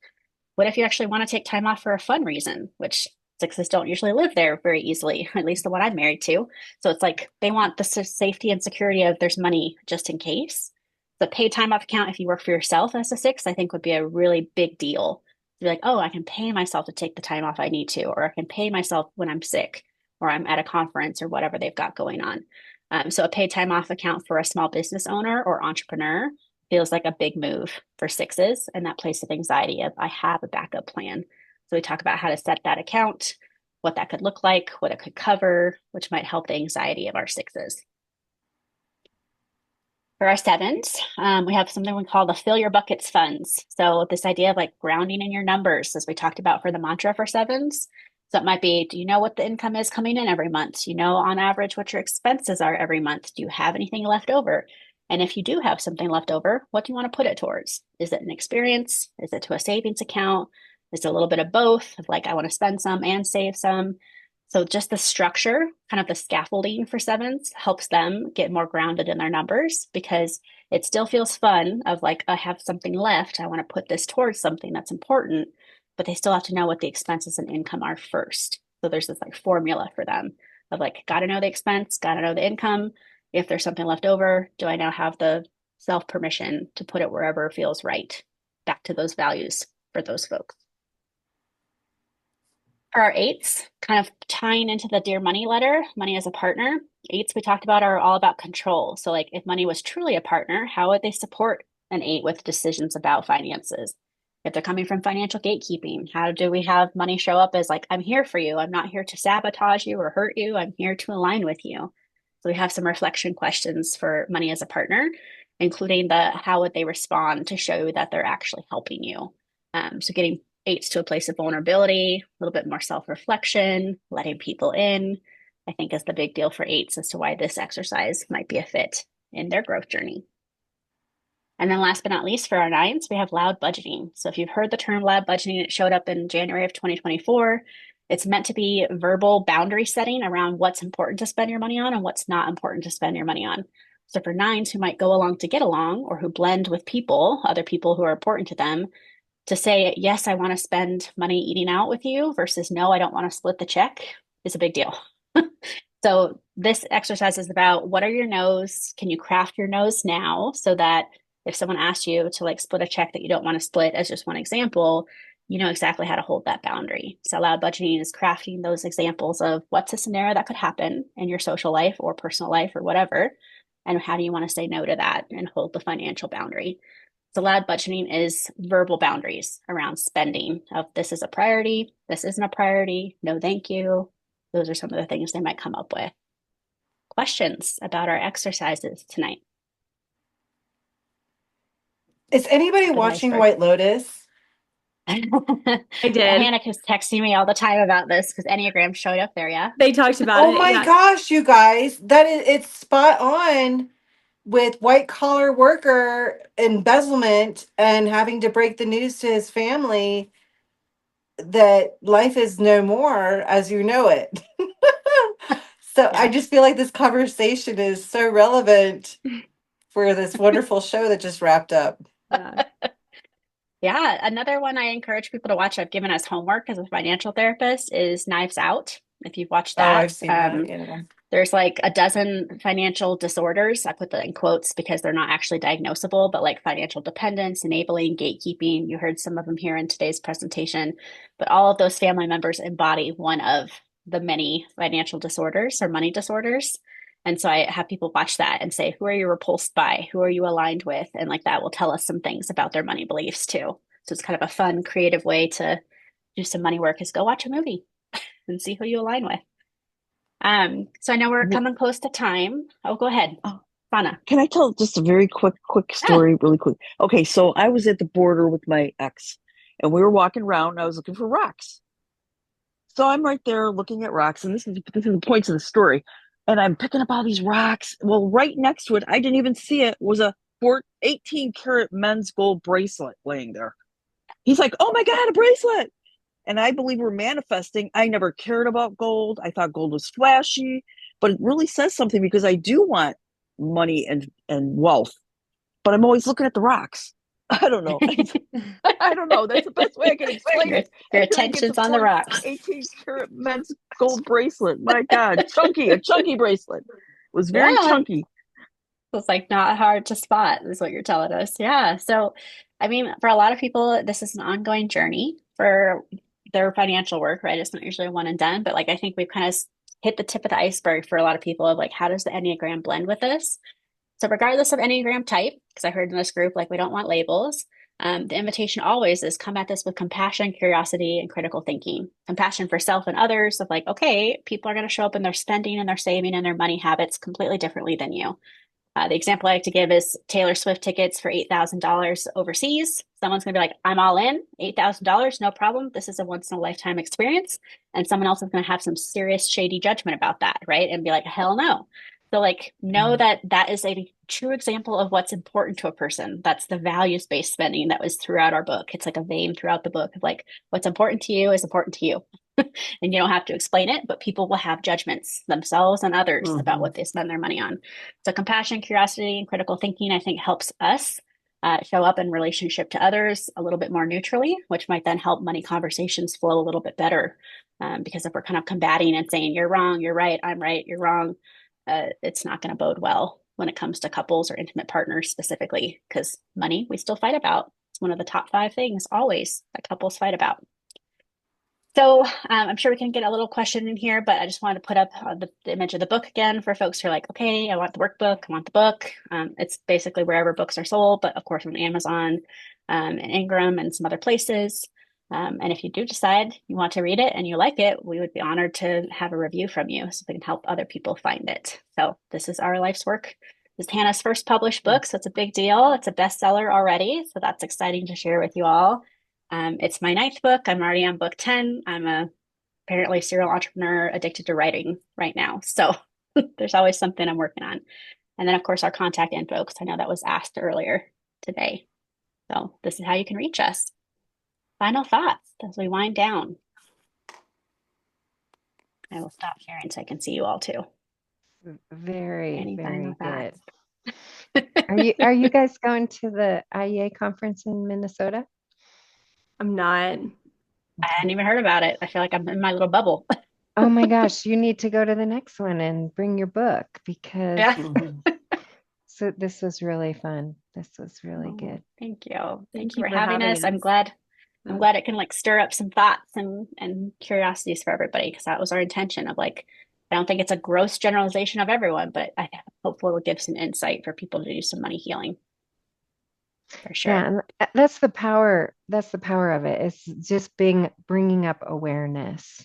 Mm-hmm. Yeah. Yeah, We live for the ahas in therapy. So we're like, oh, if you're not aware of it, you can't change it. Can't do it's anything about right. it. So so yeah, Yeah. I will stop recording now and we can kind of wrap up.